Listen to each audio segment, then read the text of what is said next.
You will hear a conversation between an international student and the accommodation department. You have 30 seconds to look at questions 1 to 3.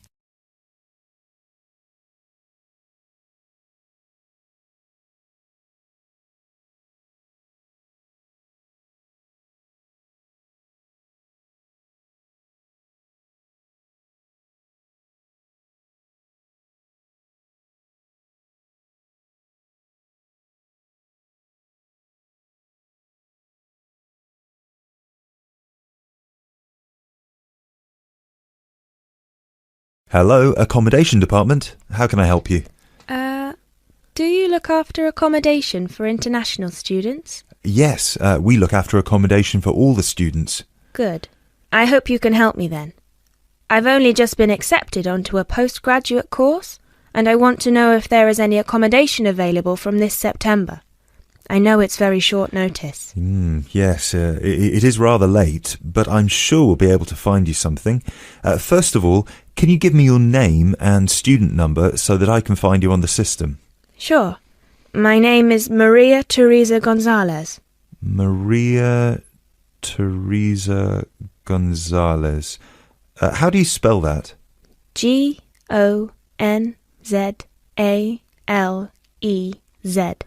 Thank you. Got it. And your student number, please? SHU 300715PG. SHU 300715PG. Ah, here you are. Department of Modern Languages. Yes, that's me.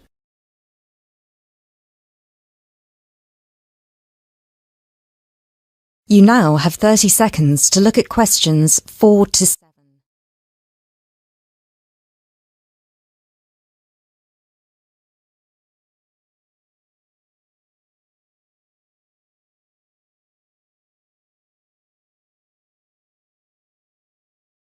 Okay, now there are several options for postgraduate students. Firstly, there is the Trigon. This is a new block near to the station and not far from the main campus. Accommodation is what we call cluster accommodation. What does that mean? There's a small group of rooms, usually 6, each with its own bathroom clustered around a lounge kitchen area which is shared. Oh, I see. That sounds good. They are very popular. The price for these is £99 per week, and we do have some availability left. However, for postgraduate students, there are other options. And what are they? There's another apartment block called The Cube, located near the west gate of the campus. Accommodation there is in 1 or 2 bedroom self-contained flats. So, the Cube is self-contained? How does that work? Well, basically, they're just like ordinary apartments. Each apartment has 1 or 2 study bedrooms with ensuite bathroom, a lounge and a kitchen. And what is the price of those? For the 1 bedroom, it is £180 per week, and for the 2 bedroom, it is £110 per week for each person. And can I choose who I share with? If you have a friend and you would like to share with them, of course, we can reserve a 2-bedroom apartment for you both. Otherwise, you just have to share with whoever else is there. Obviously, it will be another woman. I will have to think about this. Do I have to make a decision now? No, but we don't have much accommodation left, so I can't guarantee that there will still be availability if you leave it too long. Yes, that's fair. I have a friend in the management department who might like to share. I will speak with her and get back to you this afternoon. Okay, fine. Do let us know as soon as you can. I will do.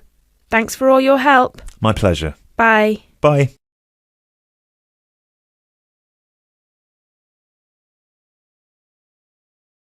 That is the end of part 1. You now have half a minute to check your answers.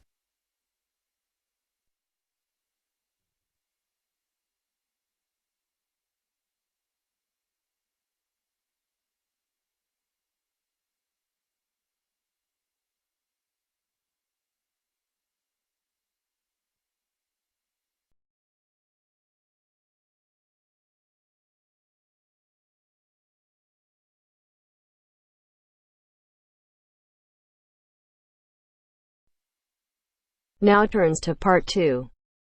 Part 2. You'll hear someone talking to a group of university students. First, you have some time to look at questions 11 to 17.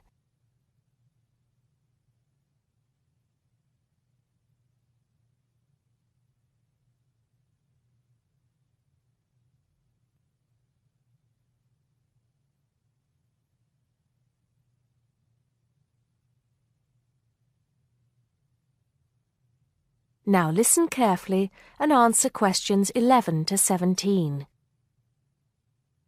Good morning, everybody, and welcome to Upton University. I hope you are settling in and beginning to find your way around.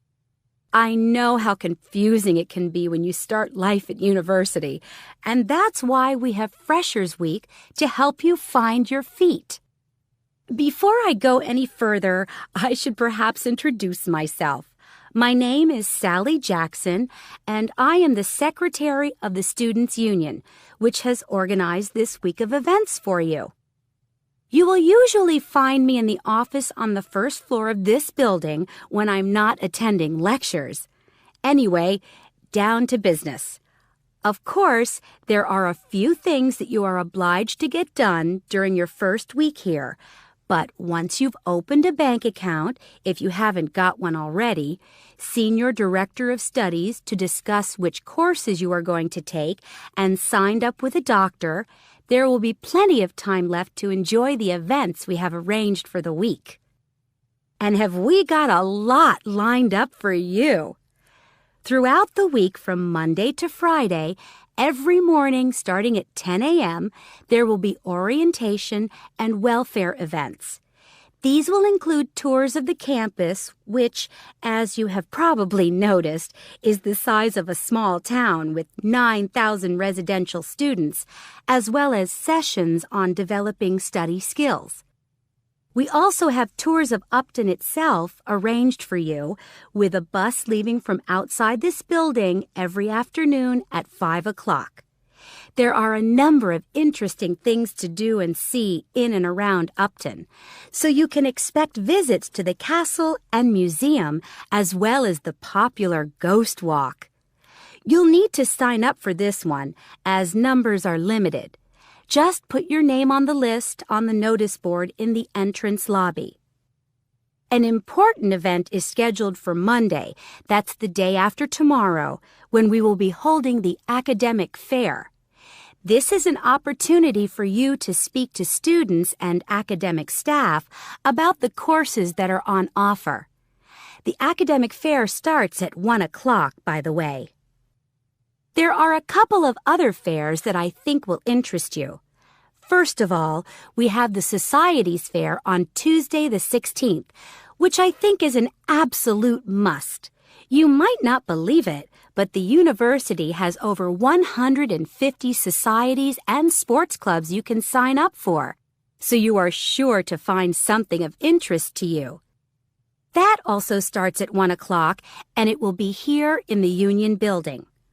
Also in this building is the Trade Fair on Wednesday from 2 until 5 in the afternoon.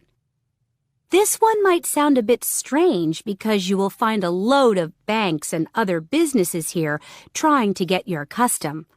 You will find plenty of bargains and, best of all, a lot of the businesses give away stuff for free. Before you hear the rest of the talk, you have some time to look at questions 18 to 20.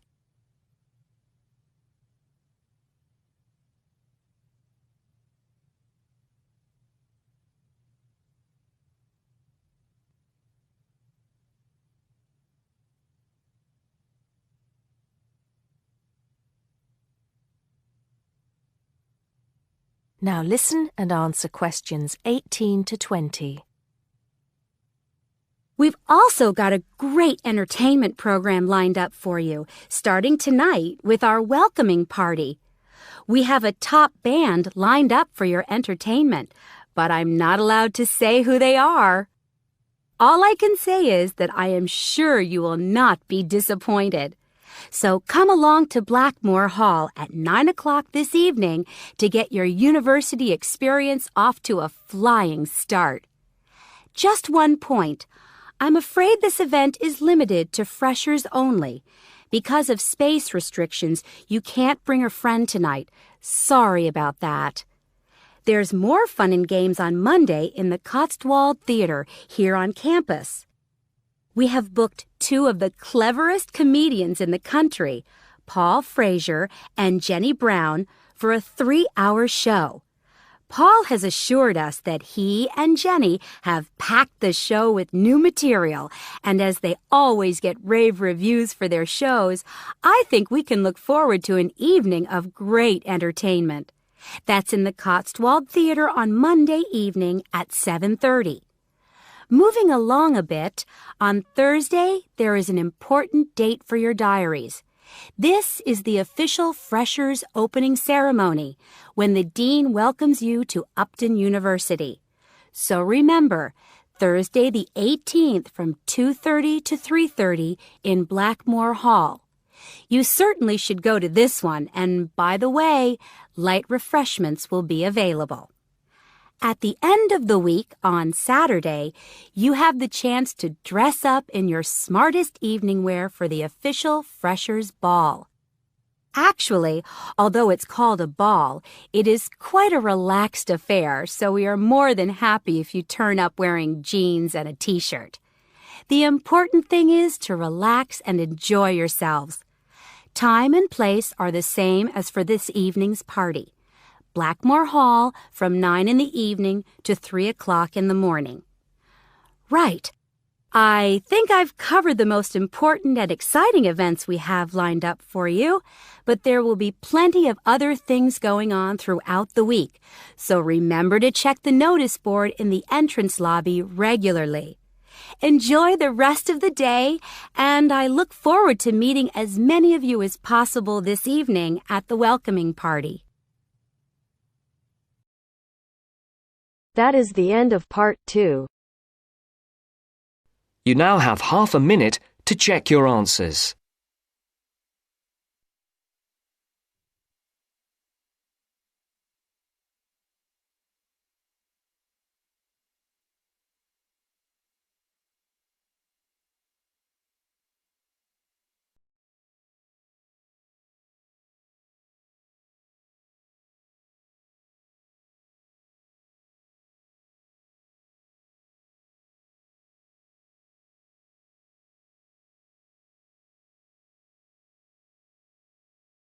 Now turns to part 3.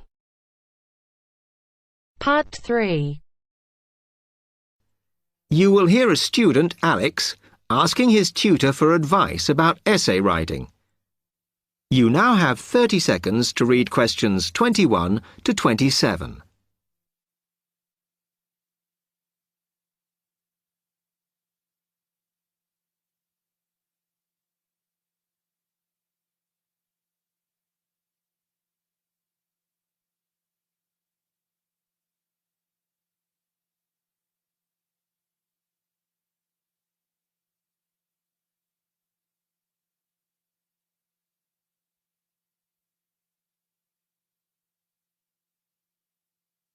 Hi, Alex. Come in.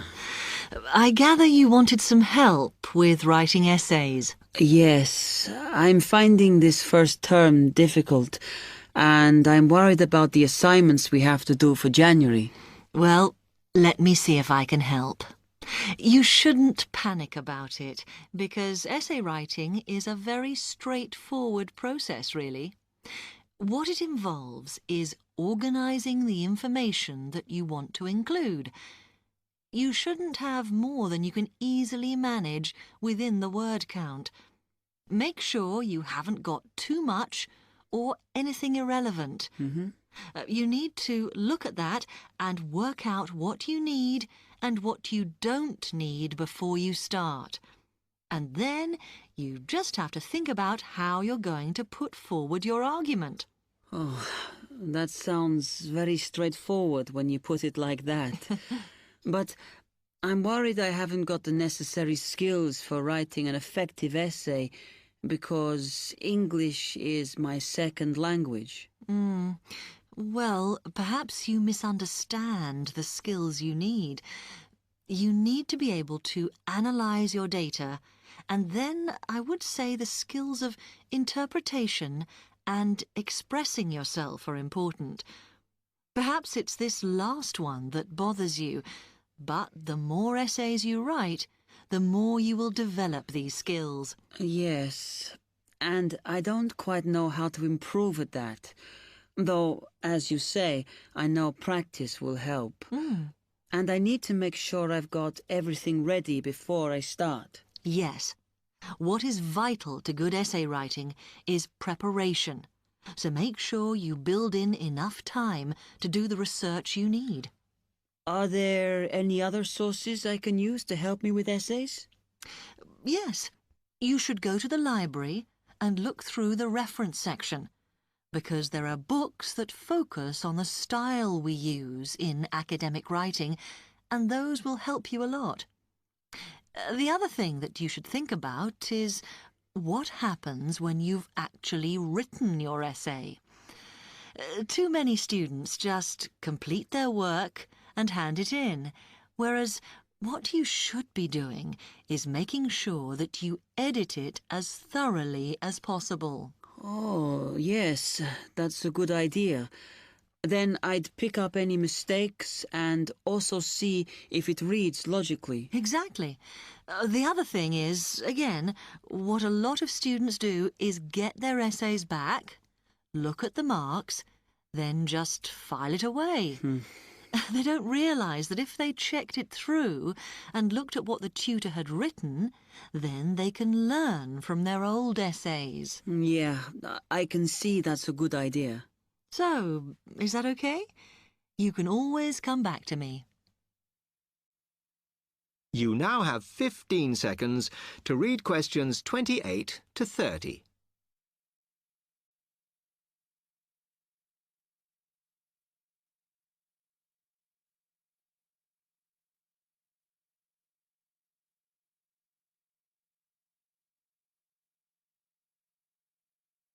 Actually, there were a couple of other things I wanted to ask you about essay writing.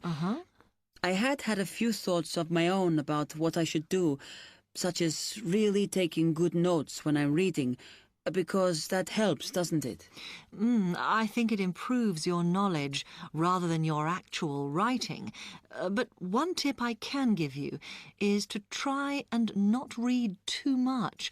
Otherwise, you end up including irrelevant material in your essay. Remember to stay on task. Yes.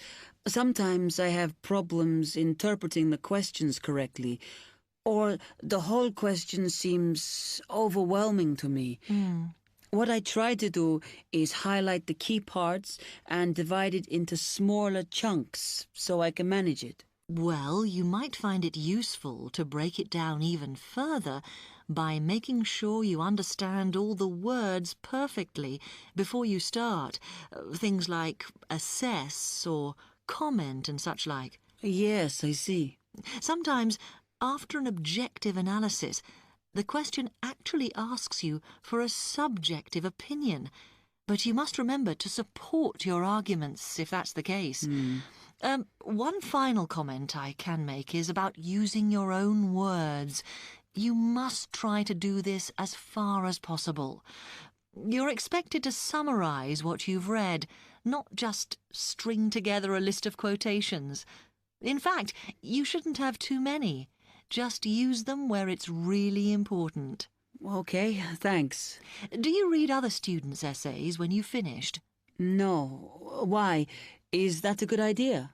Well, you can confuse each other, so I'd advise against it. But it's up to you. Okay. Thanks very much for your time.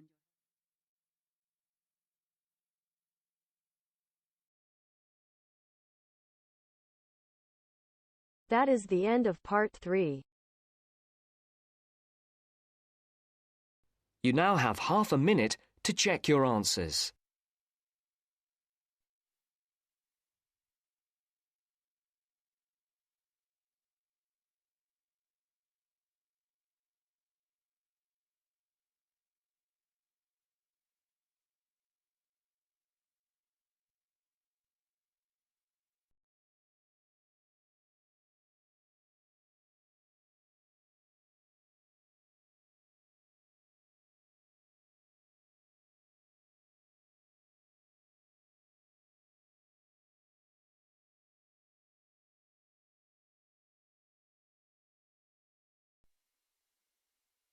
Now turns to Part 4. Part 4. You are going to hear a talk given by Jim Allen. He is going to share some of his findings of his research. Now you have some time to look at questions 31 to 40.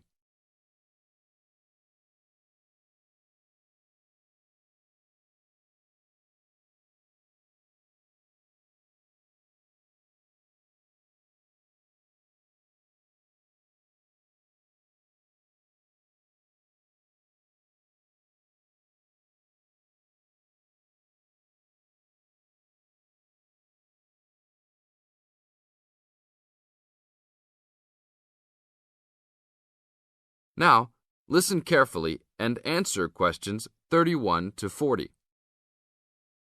Good morning. Today we'll be hailing from Jim Allen, who will be sharing some of the findings of his research project from last term.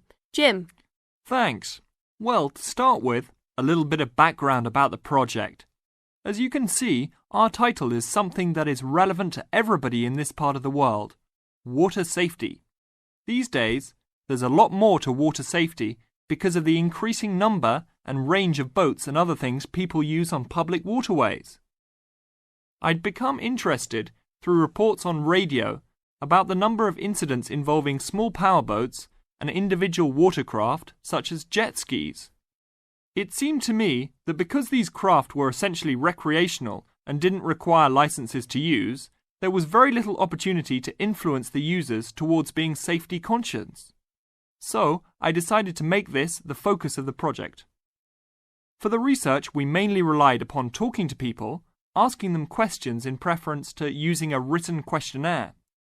We interviewed a wide range of people at a number of popular swimming locations over 2 consecutive weekends and asked them what they'd observed or experienced themselves. The respondents were both male and female, but the men were just slightly in the majority.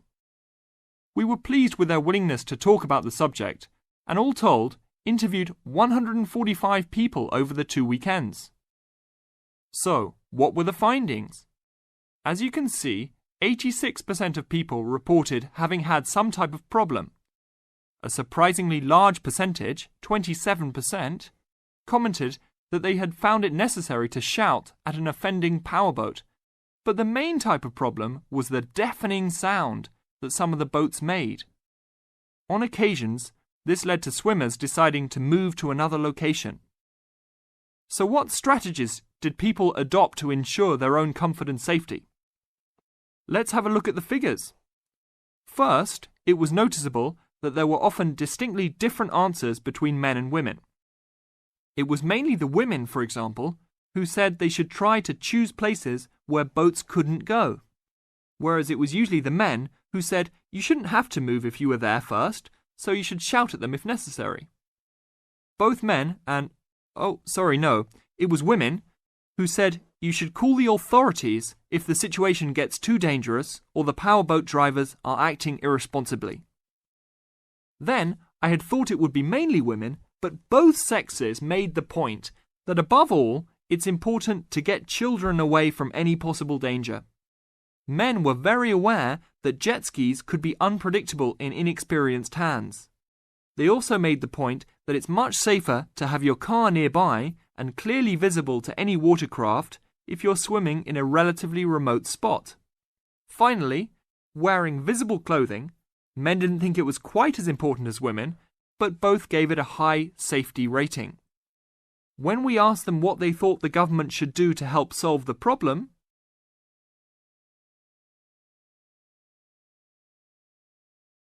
That is the end of Part 4.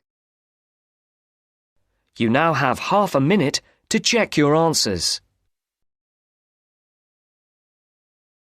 Misbehave, had to find a way to change, had to leave to find my way.